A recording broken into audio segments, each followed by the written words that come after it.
دمونک یعنی منی آئی کیو میں خوش آمدید، جہاں ہمارا مقصد منی آئی کیو کو بہتر بنانا ہے۔ یہ تجزیہ گہری مارکیٹ ریسرچ پر مبنی ہے۔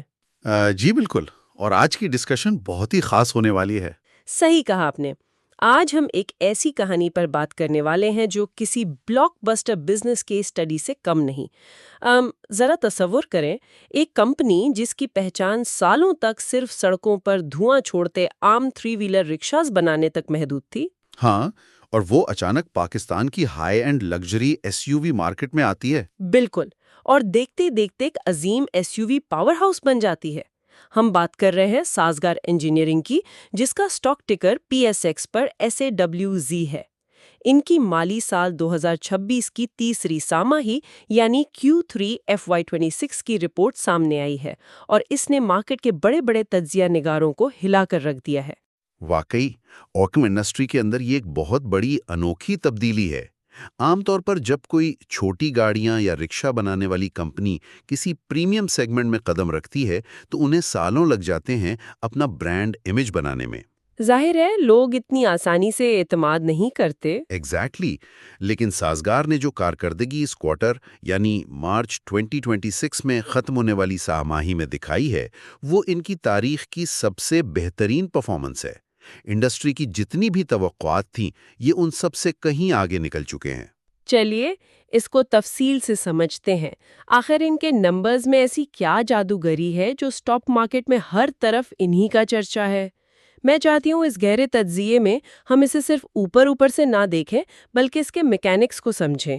صحیح بات ہے، نمبرز کے پیچھے کی حقیقت جاننا ضروری ہے۔ تو اگر ہم ان کی سیلز کی بنیادی رفتار کو دیکھیں تو آمدنی میں 29% کا اضافہ ہوا ہے، اور یہاں سمجھنے کے لیے بتاتی چلوں کہ یہ اضافہ ایئر آن ایئر ہے، جس کا آسان مطلب یہ ہے کہ ہم پچھلے سال کے بالکل اسی عرصے یعنی مارچ 2025 کے کوارٹر سے آج کے حالات کا موازنہ کر رہے ہیں۔ بالکل، اس سے ہمیں اصلیت پتہ چلتی ہے کہ کمپنی نے ایک سال میں کتنی ترقی کی ہے۔ ہاں، لیکن میرا سوال یہ ہے کہ پاکستان میں تو حالات مختلف چل رہے ہیں، عام آدمی مہنگائی سے پریشان ہے، تو یہ 29% سیلز بڑھ کہاں سے رہی ہیں؟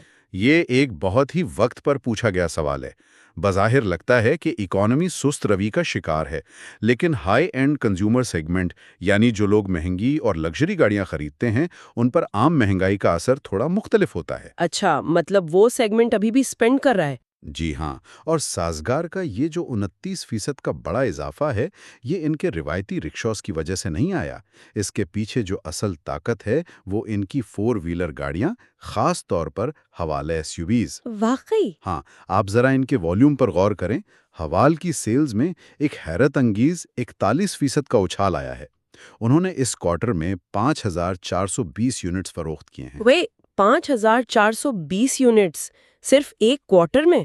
یہ تو واقعی ایک بڑا نمبر ہے، خاص طور پر پریمیم SUVs کے سیگمنٹ کے لیے۔ جی، اگر آپ پچھلے سال کے اسی عرصے یعنی Q3 FY25 کی بات کریں تو یہ تعداد 3836 تھی، اور اس سے پچھلے کوارٹر یعنی Q2 FY26 میں یہ 3653 یونٹس تھیں۔ تو یعنی ان کی سیلز کی رفتار میں ایک زبردست ایکسلریشن ہے۔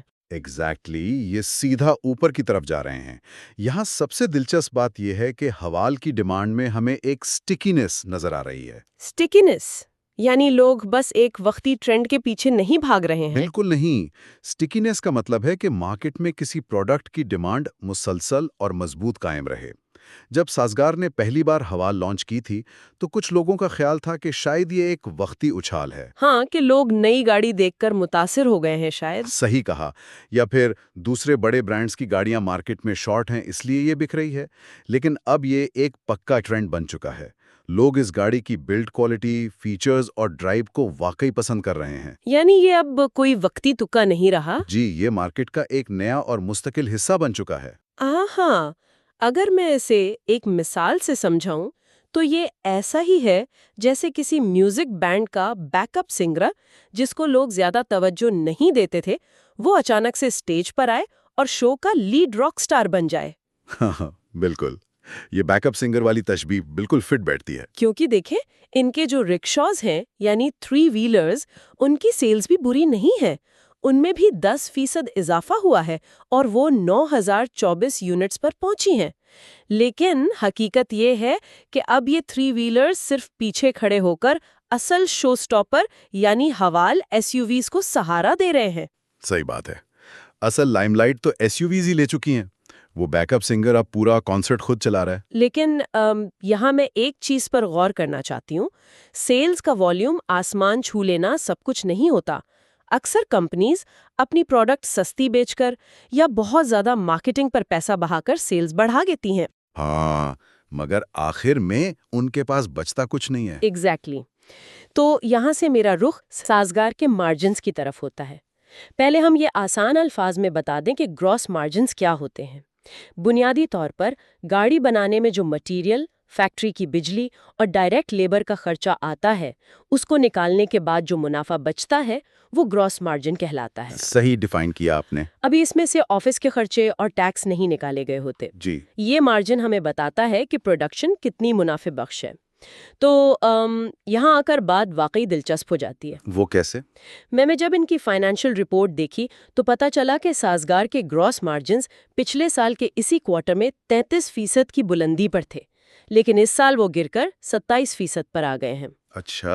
عام طور پر جب ہم کسی لسٹڈ کمپنی کے مارجنز کو اس طرح گرتے ہوئے دیکھتے ہیں تو اسے ایک ریڈ فلیگ یا بری خبر تصور کیا جاتا ہے۔ تو ایسی کیا وجہ ہے کہ اس باری گراوٹ کے باوجود انڈسٹریز کو کامیابی سمجھ رہی ہے؟ یہ بہت ہی اہم سوال ہے اور اس کا جواب مارکیٹ کی سائیکالوجی اور گورنمنٹ کی پالیسیز میں چھپا ہے۔ دیکھیں، بظاہر 33 سے 27% پر آنا ایک نیگیٹو ٹرینڈ لگتا ہے۔ واقعی دیکھنے میں تو لگتا ہے کہ منافع کم ہو گیا ہے۔ لیکن جو سمارٹ اینالسٹ ہیں ان کی توقعات اس سے بھی کہیں زیادہ خراب تھیں۔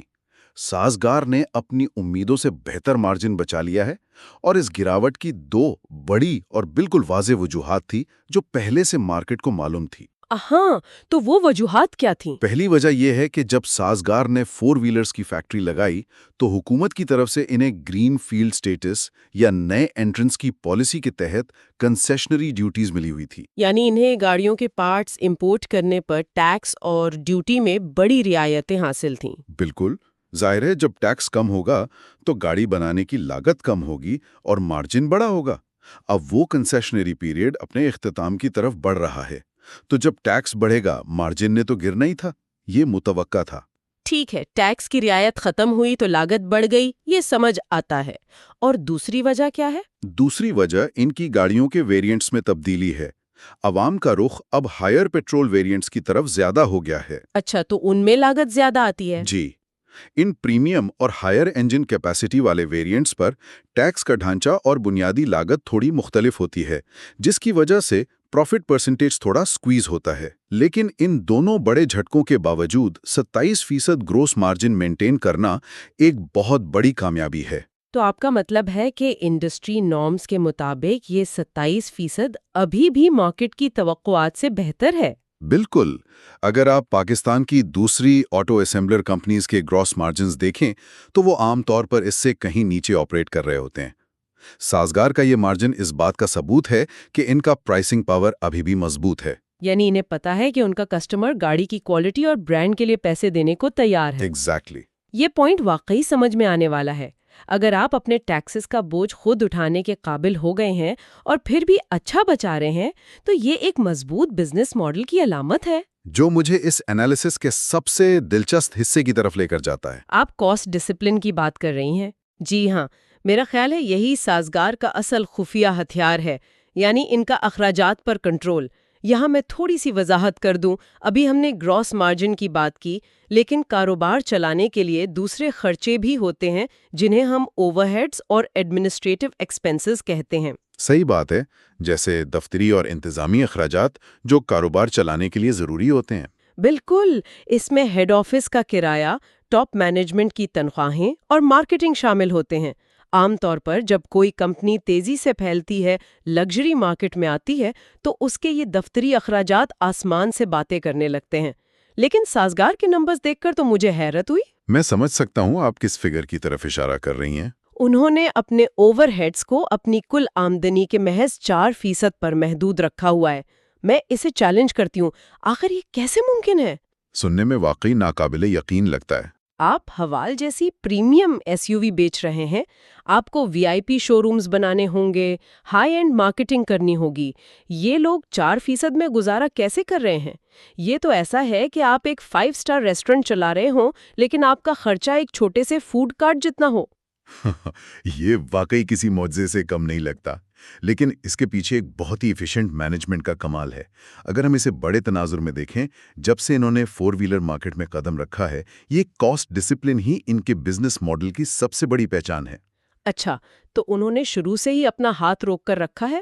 جی، وہ شروع سے ہی ایک لین اور چھوٹی 3 ویلر کمپنی تھے۔ ان کو پتا ہے کہ کم خرچے میں فیکٹری کیسے چلانی ہے۔ انہوں نے دوسری بڑی ملٹی نیشنل آٹو کمپنیز کی طرح فضول خرچی نہیں کی، اپنا کارپوریٹ سٹرکچر اننیسیسرلی بڑا نہیں کیا۔ یعنی ان کا بہت سارا انتظامی عملہ دونوں آپریشنز کو سنبھال رہا ہے؟ ایگزیکٹلی، اسے کراس سبسیڈائزیشن اور اکانومیز آف اسکیل کہتے ہیں۔ آپ آمدنی اربوں میں کر رہے ہیں، لیکن آپ کا مینجمنٹ سٹرکچر وہی چھوٹا اور چست ہے۔ ان کے انتظامی اخراجات نہ ہونے کے برابر ہیں۔ تو یعنی ان کا جو رکشہ بناتے وقت پیسے بچانے کا مائنڈ سیٹ تھا، وہ انہوں نے ایس یو وی بناتے وقت بھی نہیں بھلایا۔ صحیح کہا۔ اور ایک اور بہت بڑا فیکٹر ہے ان کے مالیاتی چارجز، یعنی فائنینشیل چارجز۔ جب کوئی کمپنی اتنے بڑے پیمانے پر بزنس کرتی ہے تو وہ بینکوں سے شارٹ ٹرم قرض لیتی ہے، لیکن سازگار کے مالیاتی چارجز ان کے آپریشنز کے اس لیول کے مقابلے میں لایعنی ہیں۔ ویٹ، اس کا مطلب ہے کہ وہ بینکوں سے قرض لینے کی بچت کر رہے ہیں؟ اس کا مطلب ہے انہیں قرض لینے کی ضرورت ہی نہیں پڑ رہی۔ ان کے پاس انٹرنل کیش فلو اتنا زبردست ہے، لوگ گاڑی بک کرواتے ہیں، ایڈوانس پیمنٹس آتی ہیں، اور انہی پیسوں سے وہ اپنا سارا آپریشن چلا رہے ہیں۔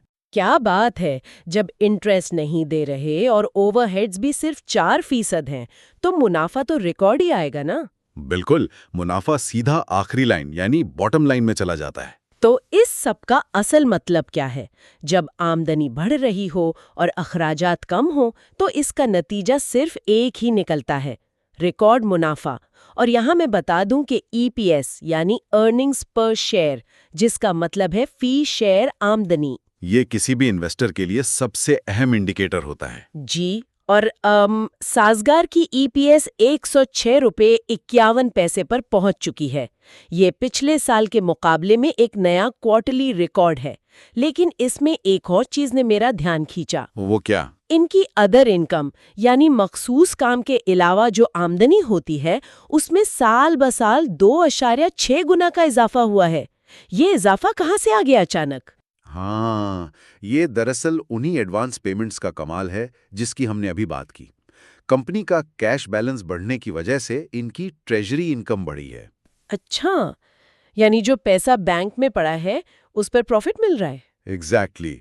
جب آپ کے پاس اربوں روپے بینک ڈپازٹس میں پڑے ہوتے ہیں تو ان ڈپازٹس پر آج کل کے انٹرسٹ ریٹس میں خود ایک بہت بڑی رقم بن جاتی ہے۔ یہی ان کی ادر انکم کو اوپر لے گئی ہے۔ یہ تو بہت زبردست اسٹریٹجی ہے۔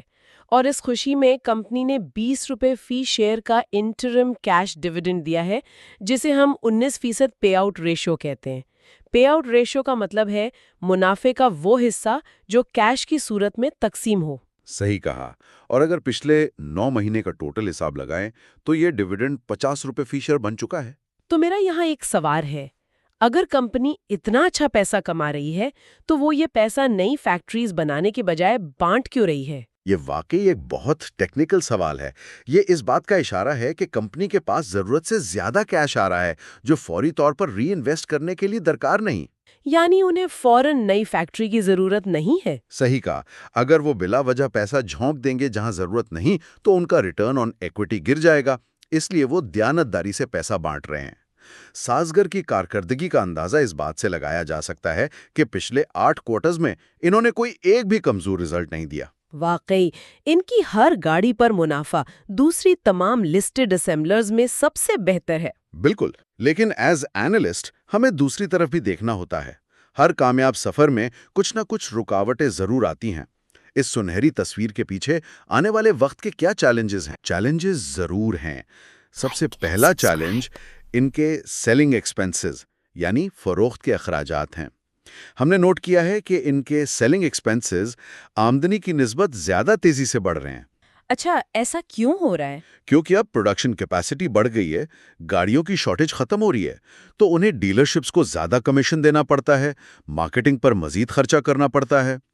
اس مختلف کاسٹ سیناریو کو کور کرنے کے لیے انہیں مزید والیومیٹرک گروتھ یعنی زیادہ مقدار میں سیلز کی ضرورت ہوگی۔ تو یہاں ایک اہم سوال پیدا ہوتا ہے کہ آگے کیا ہوگا؟ جی، اور سب سے بڑا مسئلہ پیٹرول کی قیمتیں ہیں۔ پیٹرول کی قیمتوں میں اتار چڑھاؤ عام خریدار کو نئے فیصلے کرنے پر مجبور کرے گا۔ لوگ بالآخر فیول ایفیشنٹ گاڑیوں، ای ویز اور ہائبرڈز کی طرف جائیں گے۔ تو کیا سازگار اس شفٹ کے لیے تیار ہے؟ اچھی خبر یہ ہے کہ سازگار اس آنے والی تبدیلی کے لیے پہلے سے تیار ہے۔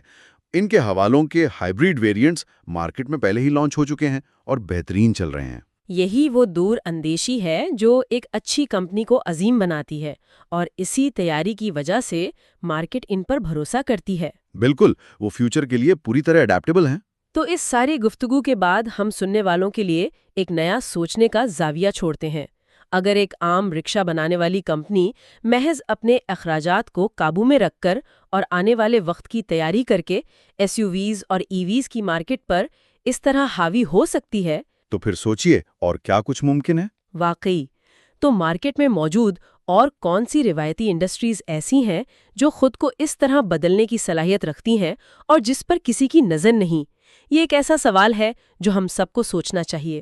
بہت ہی عمدہ پوائنٹ پر ہم نے بات ختم کی ہے۔ مزید ایسی اپڈیٹس کے لیے بیل آئیکن کو پریس کریں اور ہمارے چینل کو لائک اور سبسکرائب کریں۔ ان ٹاپکس یا کمپنیز کے نام کامنٹس میں ضرور تجویز کریں جن پر فیوچر میں ریسرچ بیسڈ کنٹینٹ دیکھنا پسند کیا جائے۔